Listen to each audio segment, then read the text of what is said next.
प्रदोष व्रत में पूजा की विधि सामग्री क्या क्या लगना है, कैसे करना है, यह संपूर्ण जानकारी इस वीडियो में हम आपको दे रहे हैं। प्रदोष व्रत करने वाले को त्रयोदशी के दिन भर भोजन नहीं करना चाहिए। शाम के समय जब सूर्य अस्त में 3 घड़ी का समय शेष रह जाए तब स्नान आदि कर्मों से निवृत्त होकर श्वेत वस्त्र धारण करें। तत्पश्चात संध्या वंदन करने के बाद शिव जी का पूजन प्रारंभ करें। पूजन के स्थान को स्वच्छ जल तथा गोबर के घोल से लेप कर मंडप बना लेना चाहिए और उस मंडप के ऊपर रंगीन चौदमा लगवाकर वंदनवार से सुसज्जित कर देना चाहिए। उस स्थान पर 5 रंगों के मिश्रण से पद्म पुष्प की आकृति बनाकर कुश का आसन बिछाकर उस आसन पर पूर्वाभिमुख होकर उत्तराभिमुख होकर बैठ जाना चाहिए। फिर इसके बाद भगवान महेश का ध्यान करना चाहिए। भगवान भोलेनाथ का ध्यान किस तरह करें? अपने मन से, संपूर्ण मन से भगवान भोलेनाथ का ध्यान करें। करोड़ों चंद्रमा के समान कांतिमान, त्रिनेत्रधारी, मस्तक पर चंद्रमा का भूषण धारण करने वाले, पिंगल वर्ण के जटाजूटधारी, नीले कंठ तथा अनेक हारों से सुशोभित,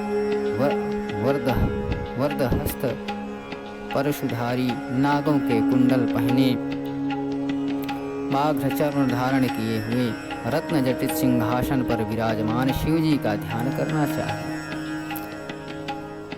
अब जो है मन से संकल्प करना चाहिए। इसको हम लोग मानसिक संकल्प कहते हैं।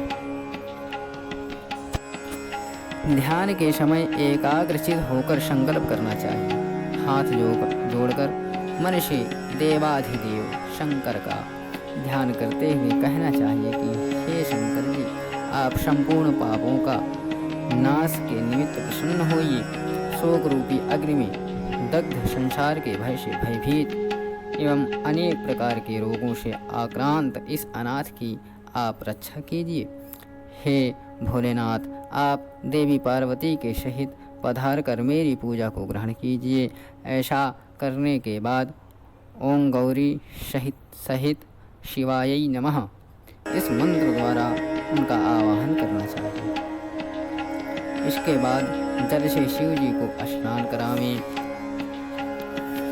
तत्पश्चात वस्त्र, यज्ञोपवीत, गंध, द्रव्य और आभूषण आदि अर्पित करें।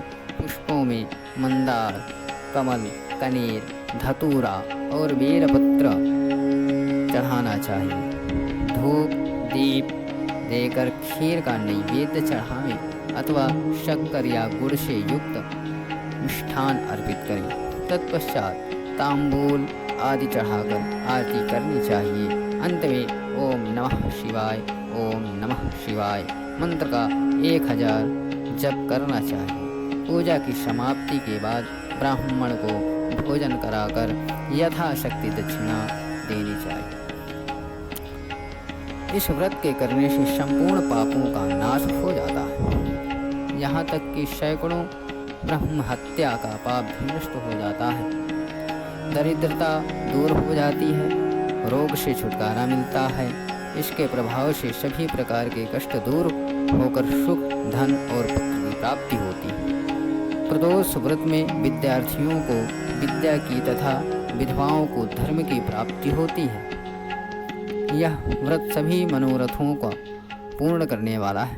सुहागिनों स्त्रियों को इस व्रत से सौभाग्य की वृद्धि होती है। इस व्रत के फल की महिमा सर्वथा अकथनीय है। बोले शंकर भगवान की जय।